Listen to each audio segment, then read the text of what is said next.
Et on se retrouve aujourd'hui sur le BTC face au dollar et il continue à pumper. Et comme on l'a vu dans le plan précédent, eh bien on est passé à l'achat. Rappelez-vous pour ce dernier trade proposé aux alentours des 47 000 $. Et par après, il s'extrait vers le haut comme on le voit actuellement. C'est-à-dire que je remontre tout de même les arrêts sur image sur la proposition du trade. Comme ça, on le voit bien entendu. C'est-à-dire qu'on retourne du coup le 6 mars, c'est-à-dire hier, étant donné qu'aujourd'hui on est le 7. J'ai agrandi l'écran. On était encore dans l'engagement, si je peux s'exprimer comme ça, de la baisse du BTC. On attendait la zone d'achat qui était d'ailleurs en direct en vidéo. Je vous dis, voilà, on peut appuyer sur le bouton pour passer à l'achat. Zone d'achat ici indiquée aux alentours des 47 000. On a légèrement enfoncé plus, mais rappelez-vous, c'est pas grave. On a le stop loss là-bas en bas. Tout a été très pédagogique durant la vidéo précédente également, où j'explique au néophyte pourquoi en fait il y a un stop loss, comment ça se passe. Si ça descend encore un peu, est-ce que c'est grave? Est-ce qu'on doit pleurer? Non, d'accord. On reste dans la position. Et pour le moment, on a trouvé le bas de la 2 et on est en train de s'extraire pour atteindre ce prochain sommet de 3 qui est indiqué. Là, l'écran aux alentours des 52 000, mais on va aller plus précisément aujourd'hui dans l'élaboration de cette dernière. Montrer où est-ce qu'on en est dans possiblement ces sous-décomptes, etc. Bref, je vais tout montrer durant cette vidéo aussi, bien entendu. Donc, c'est-à-dire que oui, on a bel et bien trouvé le bas de 2 et on est en train de s'extraire le long de cette fameuse ligne blanche actuellement. C'est également super intéressant ces derniers jours. En tout cas, mes vidéos sont extrêmement pédagogiques depuis une semaine. Je trouve que j'ai upgradé de niveau. Et si vous voulez revoir toutes les positions d'entrée depuis en fait le bottom, parce qu'on est rentré, rappelez-vous, sur les 43 000 $. On est également rentré précédemment sur les 46 000, 47 000 $. Actuellement, on vient de rentrer sur, tout simplement, comme vous le voyez ici, les 47 000 $. Donc en fait, on achète tous les dips. En ce moment, on arrive à acheter tous les dips. Donc c'est vraiment très intéressant de refaire des rétrospectives vous-même et aller sur mes vidéos précédentes pour voir finalement le développement et pouvoir vous dire comment est-ce que le petit gars ici en vidéo il fait. Comme ça, par après, vous allez apprendre. De toute manière, ici, on va surtout s'arrêter sur le tout dernier trade. On ne va pas s'attarder sur les autres. On va vraiment s'attarder sur celui qui a été montré hier. Je vais vous expliquer le stop loss, si on peut déjà les placer à son point d'entrée. Bref, on va tout voir aujourd'hui, bien entendu. Également, les TP, est-ce qu'ils sont toujours les mêmes? Est-ce qu'au contraire, on doit avoir peut-être une propulsion de ceux-ci plus forte, etc. Bref, tout va être vu dans la vidéo, mais vous le savez, après encore, ça ne changera pas, la toute petite intro. Et on se retrouve enfin sur ce fameux BTC face au dollar. L'intro est faite et également je fais les remerciements aux personnes qui font des donations à la chaîne. Je rappelle, bientôt 4 ans qu'on est là ensemble et vous le savez, quelqu'un qui a un petit carburant vis-à-vis de donations, c'est quelqu'un qui va continuer parce que ça demande beaucoup de temps au quotidien. Merci aux personnes du coup qui se disent, il m'apprend des choses en vidéo gratuitement de bas. C'est vrai, je regarde quelques vidéos avec des pubs, mais autrement, je peux passer le pas et le remercier entre guillemets plus fortement et je vous assure que c'est quand même bienvenu. Vous pouvez le faire et d'ailleurs, vous le savez, contre les donations proposées, vous pouvez en contrepartie vers d'ailleurs les premiers paliers de donation recevoir toutes les règles d'Elliott en français. Je rappelle, j'ai écrit ce PDF de manière concise. L'objectif, c'est de transmettre de la connaissance facilement, efficacement, rapidement et non pas faire semblant avec 400, 500 pages pour faire du froufrou, du blabla et de la dentelle et finalement que vous lisiez jamais tout et que finalement ça soit un coup dans l'eau, un flop et c'est fini. Donc ici clairement, je vous envoie ça. Vous pouvez apprendre de manière très efficace avec également de toute façon l'appui de mes vidéos au quotidien. C'est également pour ça que mes vidéos sont là, pour vous appuyer, pour vous expliquer, etc. Bref, tout ça c'est dit. Et également, c'est vrai, comme ça j'oublie pas quand même, vous pouvez me demander vers les derniers, donc c'est-à-dire les paliers de donation les plus élevés, une analyse à la demande sur l'actif spéculatif de votre choix et je le ferai bien entendu en vidéo privée le plus rapidement possible pour vous. Maintenant que ça c'est dit, on agrandit l'écran et on voit ça. Donc comme dit, je vais pas revenir sur tous les autres trades, d'accord? Je reviens pas là-dessus, je reste sur actuellement le trade actuel. Les autres, je considère que si de toute façon vous êtes rentré en trade, vous savez quand même gérer un minimum, d'accord? Je rappelle, on ne fait pas du copy trading, j'allais dire un mot un peu vulgaire, je ne vais pas le terminer, bref, on fait pas du simple copy trading. C'est-à-dire que pour moi, si vous prenez de l'engagement, et c'est-à-dire que vous faites du trading, c'est que vous savez également gérer votre trade. Donc je ne vais pas revenir sur tous les petits détails qu'un néophyte ne connaîtrait peut-être pas, mais que quelqu'un qui fait du trading réellement doit connaître. Donc, à vous de voir également par rapport au dernier trade, qu'est-ce que vous faites de votre stop loss, etc. À vous de voir l'exposition, etc. Bref, vous l'aurez compris. Je vais vraiment m'attarder sur ce trade-là qu'on a montré hier, donc c'est-à-dire en date du, parce qu'aujourd'hui on est le 7, c'est ça, en date du 6 mars. Donc, on dirait agrandi l'écran. Et c'est parti. C'est-à-dire que hier, ouverture de position dans ce rectangle rouge. Vert. Donc on voit bel et bien, je retourne sur la vidéo d'hier. Ouverture de position en direct durant la vidéo. Boum, on ouvre. Ça écrase un peu plus, c'est pas grave, d'accord, faut pas paniquer, bien entendu. Hop, ça écrase un peu plus. Le stop loss a été placé là-bas en dessous de la racine. Le rebond se fait, c'est propre. Actuellement, ce qui vient de se passer. Alors, je n'ai pour le moment que 3 vagues, d'accord, haussières. C'est-à-dire qu'on pourrait déjà commencer, bien entendu, la 2 vers la 3. Ça, c'est pas un problème. Mais pour le moment, à la lecture que j'en ai, j'ai commencé à décompter du coup mes sous-décomptes, mes sous-vagues. Elles sont ici. 3 d'ailleurs, pas trouvé encore. Hein. On va en parler. Attendez, hop, ça a été posé haut la main comme ça pour l'indiquer sur l'écran, mais autrement, c'est pas encore validé. Pour le moment, je n'ai qu'un développement de 3. C'est-à-dire qu'on pourrait. Alors, exceptionnellement, j'y crois pas trop, parce qu'on a déjà une sacrée extension ici. Mais on pourrait faire une de plus longue. Donc attention, hein, le week-end, vous n'êtes peut-être pas au courant. Mais le week-end, on s'ennuie ferme sur le BTC. Et le week-end, souvent, en fait, il est à plat. Donc, c'est-à-dire que c'est peut-être un raccourci que j'en fais. Et c'est peut-être pas vrai tout le temps et que ça se vérifie pas. Mais en tout cas, un truc, c'est sûr, c'est que le week-end, je me dis, je peux me prendre vraiment des jours de congé et ne pas enregistrer pratiquement. Malgré tout, je fais l'effort pour essayer de vous suivre un maximum. Mais autrement, vraiment, le week-end, c'est cool, quoi. C'est relax. C'est-à-dire que, congé, entre guillemets. C'est-à-dire que clairement, là, actuellement, vis-à-vis du retracement, on a été chercher les 161,8. Pour accepter ceci dans une figure de correction plus longue, c'est-à-dire qu'en fait, ça y est, il faut déjà être un peu avancé pour comprendre ce que j'explique. Mais pour retrouver toujours de la hausse, hein, d'accord, toujours de la hausse, hein, on n'est pas dans un plan bear. Hein, là, donc, on m'accompagne, on ouvre des longues et pas des shorts. Hein. C'est-à-dire qu'actuellement, en fait, pour voir une consolidation plus longue, parce qu'on descend A, B, C, extraction vers le haut, pour le moment, il n'y a que 3 vagues également haussières. Je vais les montrer sous la configuration d'une ABC, comme ça vous comprenez également le développement. Donc ici, ABC, A, BC, du coup je vais la mettre en visible parce qu'elle est invisible. On pourrait se retrouver dans un cas de figure plus grand dans cette fameuse ABC en flat, avec extension, vous l'aurez compris, sur la fameuse B. Je vais la mettre ici en plus grande. Je vais la mettre en quelle couleur? Peu importe, hein, vous allez me dire un rose un peu épais, comme ça on voit ça. Donc A, B, C, d'accord? On peut se retrouver dans cette configuration-ci parce que pour le moment je n'ai que 3 vagues, d'accord? On attend de voir si oui ou non ça corrige un peu plus. À ce moment-là, on rachètera et je vais vous montrer quelle zone d'achat pour ceux qui ne sont toujours pas rentrés dans le train. Hein, nous, on est rentrés dans ce train en 47 000, mais j'essaye de montrer un maximum de trades potentiels pour que tout le monde puisse rentrer dedans. C'est-à-dire que là, maintenant, si ça corrige un peu plus, les zones d'achat, et si on est vraiment dans cette configuration-ci, seront les suivantes. D'accord? Donc, si on n'y est pas, on ne passe pas à l'achat. C'est bête, mais en fait, on prévisualise les choses à l'avance. Si les choses se font, on agit selon le plan qu'on a indiqué à l'écran. Si les choses ne se passent pas, on n'agit pas. Et on fait rien en fait, d'accord? Donc les zones d'achat suivantes sont les suivantes. Félicitations CMA pour cette phrase qui est magique. C'est-à-dire qu'en fait, on a les 61,8, zone d'achat première, et également du coup les 100% de Fibonacci privilégiés dans ce cas de figure-ci. Donc ça, c'est le point d'achat précédent. Je le retire. Hein. Boum, c'est retiré, boum, c'est réglé. Vous êtes bon. D'ailleurs, je vais parler du stop loss pour vous. Mais c'est-à-dire que clairement, là, si maintenant en fait les bougies rouges continuent à s'affirmer, on ne serait que finalement encore dans la correction de la 2. D'accord, une 2 qui du coup se développerait comme ça, d'accord, pour donner un exemple, et ça continuera à pumper. Donc maintenant les deux zones d'achat, pour ceux qui veulent rentrer en trade, c'est vraiment ici les 49 000, les 727 pour donner un intervalle, et un peu plus bas ici également les 48 784. Le stop loss, je le placerai pour ceux qui rentrent dans ce trade-là, d'accord, à la racine de la 1, d'accord, je le placerai là-bas en dessous. C'est pas du coup le trade le plus séduisant par rapport aux derniers trades qui ont déjà été exprimés. Mais maintenant, on fait... Oh oui, ah oui, c'est vrai, j'ai fait ça. D'accord, je me disais, qu'est-ce que c'est que ce truc à gauche? Mais n'empêche, voilà, pourquoi pas. À vous de voir si ça vaut la peine ou pas. On va vite regarder ça d'ailleurs en 2 secondes. Je vais prendre ici un outil d'exposition. Je vais prendre d'ailleurs l'exposition la plus grande, bien entendu, comme ça. Donc, on va faire l'entrée la plus rapide, c'est-à-dire au 61,8 à 49 714. Je vais mettre mon stop loss ici, boum.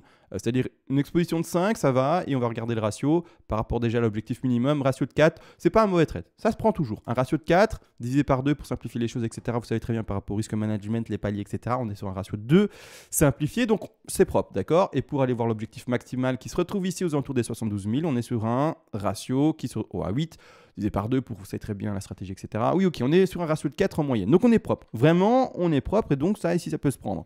Malgré tout, pour le moment, c'est anticiper une figure peut-être. Peut-être que maintenant, en fait, ça ne va pas faire ça, d'accord? Et ça va pumper. Dans ce cas de figure-ci, qu'est-ce qui va se passer? Pour moi, je ne serai plus là-dedans, d'accord? Je vais valider de manière plus affirmée et on va également parler du RSI. On va parler de tout, hein. Vous allez voir, le RSI est important également, surtout en time frame 4 heures, il me semble. Bref, on va parler vraiment de tout parce que je le sais du coup. Il y en a qui se disent, mais c'est mal, le RSI, il a écrasé légèrement la racine, etc. On va en parler, vous allez voir, d'accord? C'est-à-dire que 1, 2, pour moi validé, et maintenant c'est extrait.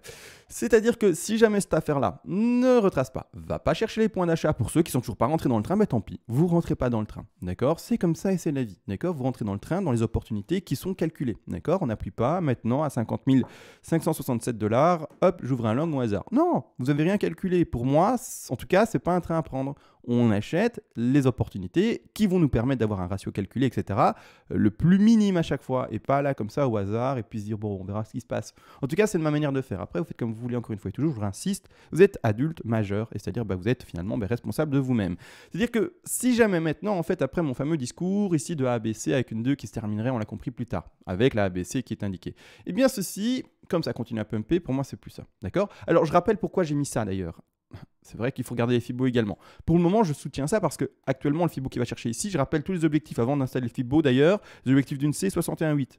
100, 123 et 161,8. Je me suis arrêté sur 61,8, vous avez bien entendu. Hein. Hop, j'ai fait exprès de prendre un petit temps sur les 61,8 parce que qu'est-ce qu'on va chercher actuellement? On va chercher les 61,8 un peu plus. Ah, je m'attendais à un 61,8 parfait. Tiens, c'est bizarre ça. C'est peut-être sur un autre échange que j'ai vu un 61,8 parfait. Bah non. Bah non, c'est pas grave. Ah oui, c'est la mèche d'avant. Bah oui, hein, c'est pas grave. Bon, c'est-à-dire que pour le moment, on est encore potentiellement là-dedans. Il faut attendre le pump. Si on pump maintenant, d'accord, pour moi, cette ABC va se faire complètement invalider. D'ailleurs, on a déjà dépassé les 61,8, donc ça, c'est pas terrible. Je trouve pas que le Fibo soit parfait. Mais c'est-à-dire que clairement, en fait, on va retourner dans la fameuse vague que j'ai mis à gauche, boum, du coup, je vais remettre ici, avec un retracement de 2 qui est extrêmement faible. Hop, ça met 1, bas de 2, on est bon. C'est-à-dire qu'en fait, maintenant, eh bien, c'est parti. On est parti pour pumper. Hop, je vais mettre les grandes vagues de retrait. Vous voyez celles en jaune? Je les mettrai. Retrait, d'accord? Hop, en retrait. Shadow. Bouf. Elles existent toujours, mais je les ai mises en retrait, comme ça on voyait seulement les vagues qu'on travaille.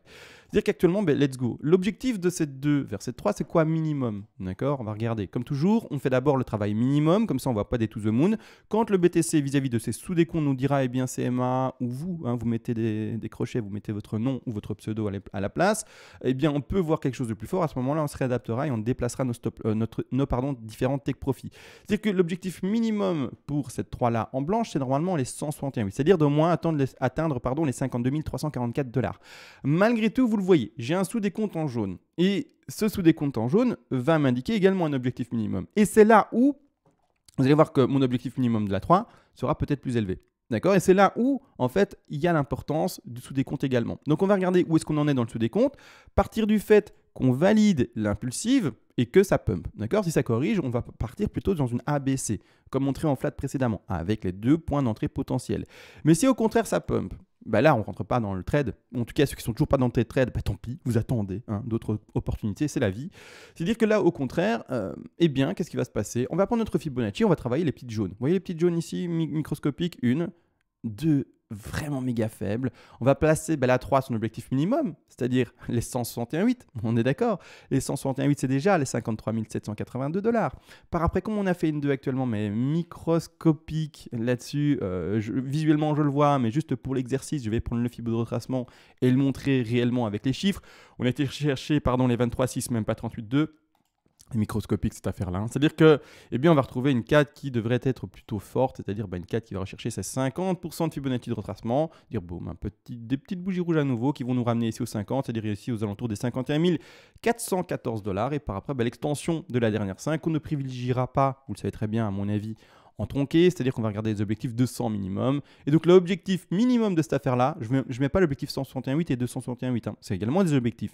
Mais juste pour avoir les perspectives minimum, on va chercher ici, vous le voyez, les 100% de Fibonacci. C'est-à-dire en termes de prix, la hausse qui est en train de se faire, si elle continue à se confirmer, eh bien, on devrait être assez rapidement aux 54 261 $ déjà. C'est-à-dire qu'on va plutôt placer notre 3 dans ces sommets-là. Et on va regarder du coup quel Fibonacci vis-à-vis en fait, des vagues blanches maintenant correspond plus vis-à-vis de ce sous-décompte.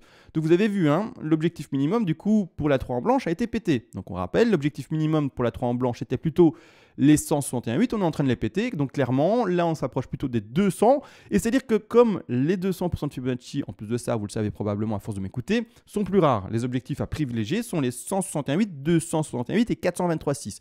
Les 200 sont plus rares, comme par exemple également les 361,8. C'est-à-dire que moi, terminer ici, je pourrais, mais je vais privilégier les 261,8. C'est-à-dire que moi, tout le sous-décompte m'engage, et en tout cas m'invite à dépasser ces 261,8, ok. Il me montre qu'on peut même, et voire même surtout dépasser les 200. Et donc, je vais plutôt m'appuyer maintenant également, avec l'aide des plus grandes figures, sur un 261,8. C'est-à-dire que peut-être qu'on aura des légères extensions, etc. là-bas en dessous, et qu'on va plutôt aller chercher les 261,8. Donc, je vais carrément déjà privilégier, on l'aura compris, les 55 000, c'est ça, hein. les 55 552 $ pour notre fameux sommet de 3, comme vous le voyez. Donc ici, déjà un beau trade à jouer. Par après, le développement de la 4, d'ailleurs, ça a changé par rapport à hier. La 4, on la voyait forte hier, mais qu'est-ce qui s'est passé sur la 2 ? Finalement, elle a été forte. Elle a été forte. Je vous avais dit, faites attention à votre stop loss. Pourquoi elle est là ? Ah oui, j'exprimais le tout nouveau trade. Donc faites attention. Donc ça, c'est up, up. Donc ça, c'est l'ancien trade. Enfin, l'ancien trade, c'est le trade d'hier, montré hier. On avait fait un point d'achat aux alentours des, je ne sais plus, 47 000, 46 000. Je vais mais en fait, c'est simple. C'est les 50, 61, Donc, qu'est-ce que je vais faire ? Je vais remettre les 50, 50, 5. Pas besoin de retourner sur la vidéo précédente pour voir où je l'ai mis. C'est 50, 61. Donc, la zone d'achat, c'est ça. Vous voyez, les 50, 61, c'est ça. D'accord ? On a été légèrement en dessous. Tout le monde a commencé à paniquer comme toujours. Et puis, boum. D'accord ? Donc, c'est vraiment ça. Voilà. Ce rectangle-là, c'est les 50, 61. Alors, je ne sais pas si à un moment, je mets mon Fibo pour montrer. Ah oui, il y a un moment, regardez bien la miniature en dessous. Regardez, on parle des épaules tête-épaule. Je sais pas, j'en ai parlé parce que tout le monde hier en parlait. Je sais pas pourquoi, dans les commentaires, c'était « t'as vu l'épaule tête-épaule ?» Oui, on s'en fout en fait. Enfin, c'est pas qu'on s'en fout, mais il n'y a aucune confirmation tant qu'il n'y a pas de cassure de ligne de coup. Donc, vous pouvez voir tout ce que vous voulez. Tant qu'il n'y a pas de confirmation, il n'y a pas de ce que vous dites. On peut la prévisualiser, mais tant qu'il n'y a pas la confirmation de la cassure de ligne de coup, vous ne passez pas à l'action. Donc, ceux qui font du trade, par exemple, par rapport à des épaules tête-épaule ici inversées, ou alors des épaules tête-épaule, du coup, pas inversées. Attendez, j'en ai parlé de l'autre. Ici également, par exemple, pour le moment, la ligne de coup, et donc j'ai dû la montrer également, elle est là. Elle est juste un peu avant. Voilà, elle est là, elle n'a pas été cassée. Donc, personne n'a non plus passé, normalement, en tout cas, une position de vente. Ou alors, vous prévisualisez, vous êtes plus agressif, mais du coup, de toute façon, vous êtes sorti du trade, normalement, je pense, et il est perdant pour vous. Mais donc, voilà, faites attention par rapport à ça. Qu'est-ce que je voulais montrer ? En fait, c'était comment est-ce que j'ai trouvé... Voilà, super, c'est ça. En fait, je voulais montrer la zone d'achat de la 2, 50, 61, zone d'achat rectangle. D'accord ? Donc, c'est vraiment ça qu'on a fait hier. D'accord ? Zone d'achat, on a légèrement dépassé en dessous. C'est pas un problème, boum, on s'extrait vers le haut, c'est réglé. C'est-à-dire que là maintenant, ce qu'il faut également comprendre, c'est que comme on a fait une 2 qui est forte, elle a dépassé les 61,8, ça va nous permettre de déterminer la 4. Et c'est ça qui est intéressant. Ça va nous donner des perspectives haussières de fou, parce qu'on va avoir au contraire une 4 qui est maintenant faible et plus forte. Regardez bien, la 4 a été indiquée forte hier, et bien maintenant non. D'accord ? On va l'indiquer de manière faible. Donc c'est vraiment agréable, c'est un 23,6, 38,2 et on va privilégier comme toujours les 23,6. D'accord ? Force c'est 38,250 et on privilégie les 50. Normal, classique, régulier, c'est un 38,2. D'accord ? Ici, on va privilégier un 23,6, 38,2 avec une position d'achat quand même à privilégier sur les 23,6. Donc ici, je place de nouveau mon 23,6 pour la 4 et donc c'est-à-dire un retour au prix des 53 570 $. Et enfin, extraction de la 5, ce qui va nous indiquer du coup l'objectif minimal de ces fameuses bougies blanches, comme on le voit. L'objectif minimal, 100%, d'accord ? Alors après, bien entendu, il y a les 161,8 et les 261,8. On voit déjà que l'objectif minimal des grandes jaunes, on va regarder ensemble. Là, ça commence à faire beaucoup de vagues. Désolé pour les tout néophytes. Mais c'est la vie, il faut s'accrocher et vous inquiétez pas, je le dis beaucoup et beaucoup le confirment également par commentaire. Au début on comprend rien et puis on s'accroche et au final on commence à suivre et à comprendre. C'est-à-dire que clairement là quand je regarde les objectifs de la 3, d'ailleurs ça c'est d'autres objectifs mais je vais mieux les placer, 161,8 pour l'objectif de 3 en jaune, d'accord. Ensuite on a les 261,8 et le troisième ici on a les 423,6 qui sont là-bas en haut. D'accord. Là, c'était des objectifs que j'ai déplacés en fait qui étaient à la base pour la 5, mais peu importe. Comme là maintenant je retravaille la 3, j'ai fait exprès de prendre des rectangles qui étaient déjà sur mon graphe pour en profiter. C'est-à-dire que là maintenant, qu'est-ce qu'on voit ? On voit l'objectif 1, 2, 3 en blanche, 4 et l'objectif minimum, on le voit ici. Il y a combien de Fibo ? Il n'y en a que 2 à l'écran ? Bon, il n'y en a que 2 à l'écran, ça va. Mais on voit l'objectif minimum ici à 100% de Fibonacci. Vous voyez la petite ici qui sont l'objectif des blanches ? Clairement, quand on regarde le Fibonacci plus grand, qui est ici à gauche du coup, qui se développe sur la vague jaune, il vous donne un objectif minimum des 161,8, donc c'est-à-dire que moi je m'attends à quoi ? Une petite extension qui va chercher ces 123% de Fibonacci pour la 5 potentiellement, et c'est-à-dire voire même peut-être les 161,8, mais en tout cas atteindre cette zone de prix actuellement des 57 746 $. Donc pour les plus grands degrés, voilà, en tout cas la projection que j'en ai. Et voici du coup, alors avec ce travail un peu plus complexe, parce que comme je me suis amusé à tout, vous avez compris, superposer, c'est un peu compliqué à la lecture. Moi, je m'en sors.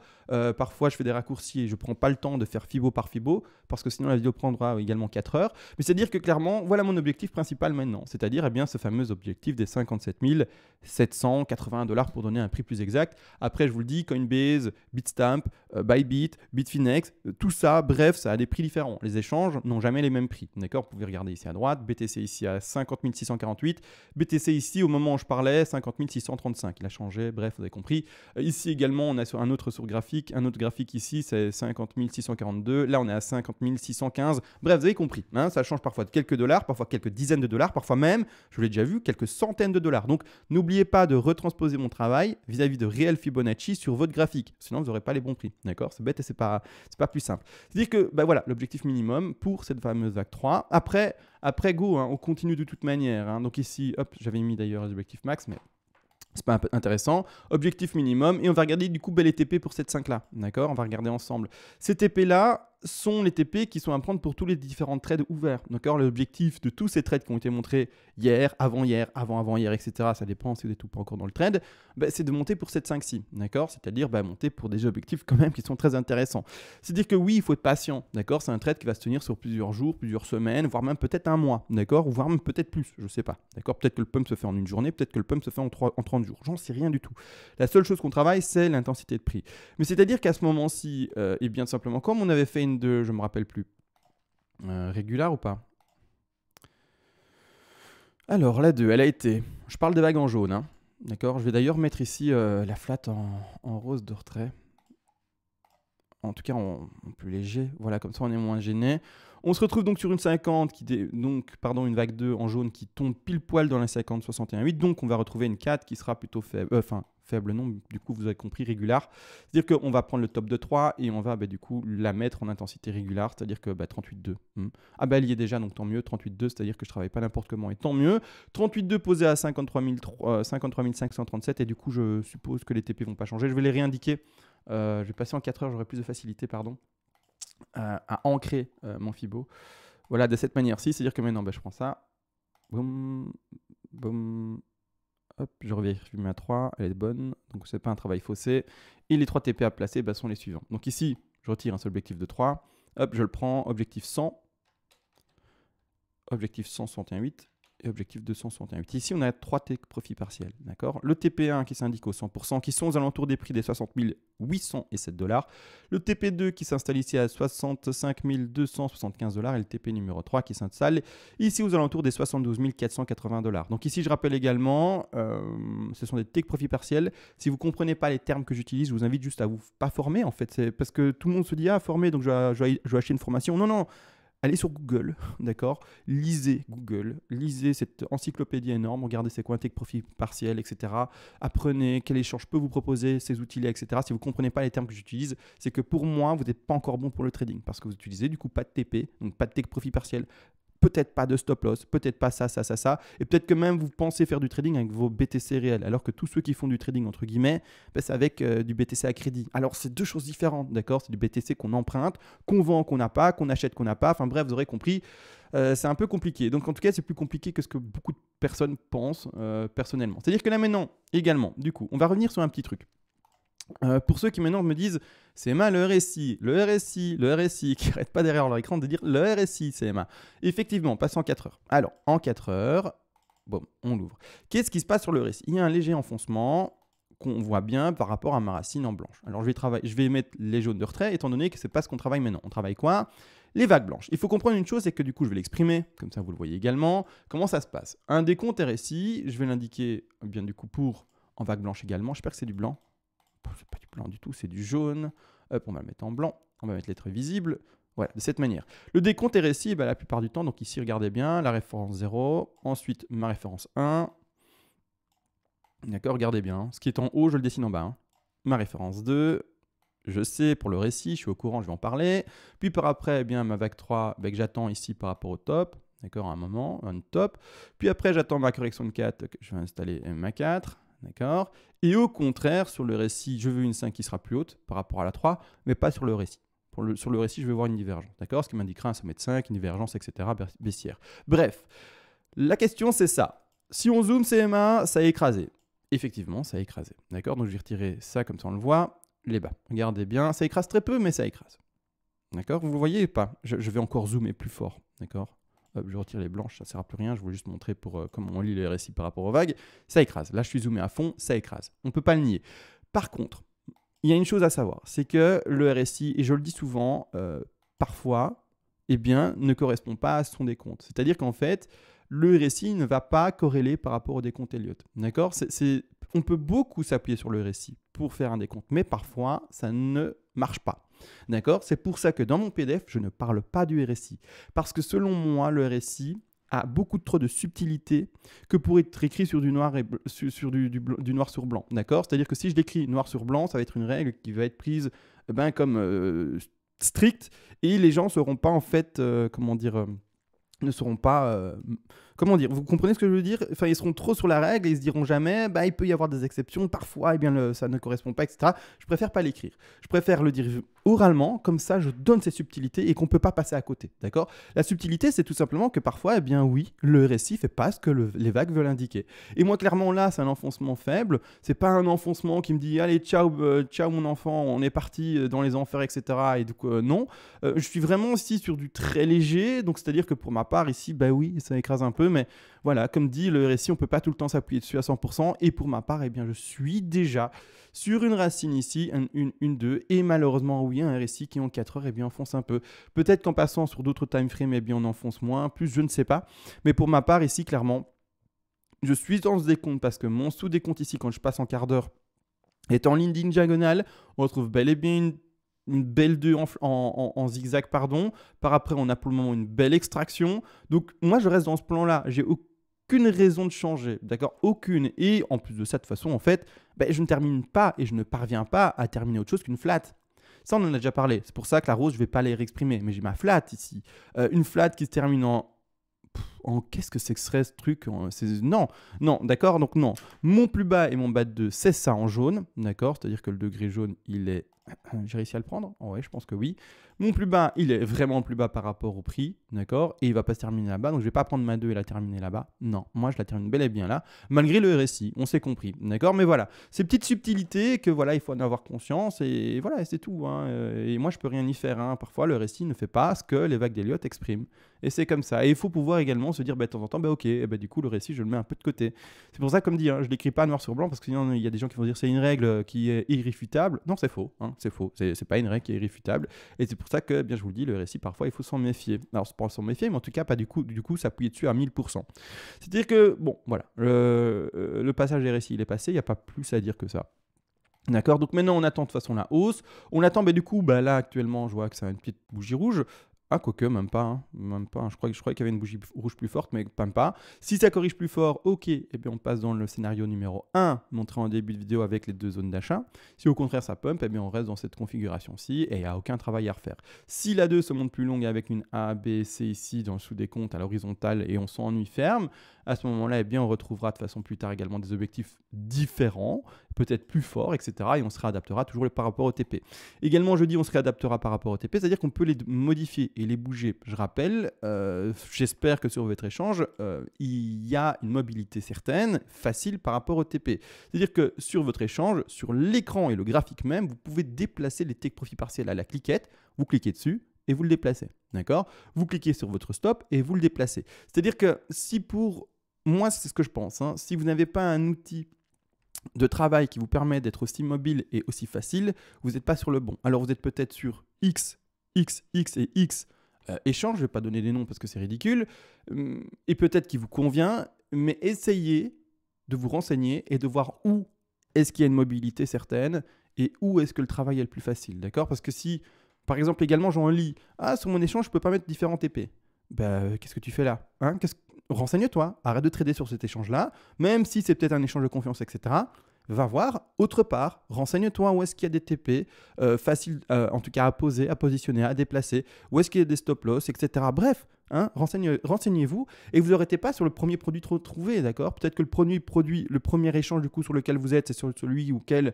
je ne sais pas, il y a le plus de personnes qui mettent finalement l'investissement et c'est pour ça que c'est peut-être le plus populaire, mais entre guillemets, c'est peut-être pas le plus intéressant pour le trading. Donc à vous de vous renseigner un peu, je ne vais pas mâcher tout le travail. Et puis surtout, je n'ai pas envie de conseiller un échange et qu'après 3 mois, 1 an ou 2 ans, il fasse un comment on dit ça ? Exit scam, c'est-à-dire une arnaque. Ça existe, et c'est pour ça que je prends mes précautions, parce que sur les 10 ans qui se sont passés, il y en a eu des arnaques sur Internet, et je peux vous le dire. Donc voilà, je ne conseille rien, je vous conseille juste de vous renseigner et de chercher une plateforme qui est facile à l'utilisation. Ça, c'est important. Maintenant que ça c'est dit, ben voilà, les TP ont été mis, on amorce la hausse, voilà. Voilà, c'est réglé, c'est réglé, c'est réglé. Le stop loss, c'est faux, c'est pas réglé. Le stop loss. Alors, le stop loss pour ceux qui sont rentrés précédemment sur le trade de hier. D'accord? Ceux qui sont rentrés dans ce rectangle ici aux alentours des 47 000. Attendez que je réfléchisse. Sur le trade de hier, oui, c'est bien ça. C'est-à-dire que vous, normalement, vu l'extraction qu'il y a maintenant, le stop, moi, je ne le laisserai pas. Donc, ceux qui ont vu la vidéo d'hier, hein, du 6 mars, d'accord, on est rentré en position là, etc. Stop loss posé là-bas en bas. Vous, je déplacerai déjà mon stop légèrement plus haut et en bas de la 2. Vous voyez là-bas, le bas de 2 ici. Donc, je ne le mettrai pas encore dans ma position ici en vert. D'accord? Pas encore. Pour le moment, ça n'a pas encore pumpé assez fort, ça n'a pas encore assez confirmé les sous-vagues. Demain, cet après-midi, ce soir, si vraiment je considère qu'on a assez pumpé, etc., et qu'on peut déplacer son stop dans le point d'entrée, c'est-à-dire que ça deviendra un stop profit, donc il n'y a plus de perte potentielle vis-à-vis de celui-ci, là, ok, d'accord, mais autrement, pour le moment, je le laisserai juste là-bas. Pour vraiment accepter potentiellement une ABC qui serait voilà, horrible et qui ferait une chasse au stop de fou pour vraiment empêcher un maximum de monde d'être dans ce trade-là, bah, je le laisserai là-bas en bas. Ça veut dire que, en fait, vis-à-vis d'hier, je ne sais pas où vous l'avez ouvert votre trade, mais on va assimiler l'entrée pile poil au milieu du rectangle, hein, c'est-à-dire entre les 50 et 61,8, avait une exposition initiale de, bah, dans ce cas de figure-ci, 3,03, d'accord. Maintenant, comme on le déplace déjà maintenant, en fait, là en dessous, on diminue notre exposition de 3,03 à 1,26. Donc, plus que divisé par 2. Donc, c'est vraiment très propre, d'accord? Vous allez vraiment maintenant engager, si ça devait cracher, eh bien, une perte très, très minime. Et voire même, si vous avez pris un take profit partiel de sécurité pour couvrir les frais, et du coup également minimiser encore plus eh bien, la perte, bah, avoir vraiment une perte qui est ridicule. C'est-à-dire que le TP de sécu, bon, vu le mouvement qu'on attend, je le prendrais maintenant si vous voulez, mais c'est un peu tôt il me semble, je le prendrais plutôt vers le double top, c'est-à-dire ici vers les 52 630 $ pour un TP de sécu. Là, ça me semble correct. Maintenant, il est un peu tôt. Mais autrement, de toute façon, les TP majeurs sont là-bas en haut. Maintenant, le TP de sécu, je vous le laisse. Vous voyez ce que vous voulez. Mais moi, je le prendrai personnellement aux alentours du double top, ici, des 52 655 $. D'accord? Zone de résistance à casser. Et donc voilà, je la prendrai là personnellement pour ma part. Donc voilà, là j'ai tout exprimé, je pense. Je ne vais pas faire plus long. Il me semble que ce n'est pas intéressant. Surtout que je réfléchis à ce que j'ai d'autre à dire en plus, comme d'habitude, en fin de vidéo pour la conclusion. J'en ai pas. Donc voilà, bon pump à tous, bon gain à tous, félicitations à tous. Et c'est réglé. Sur ce, ciao et à demain.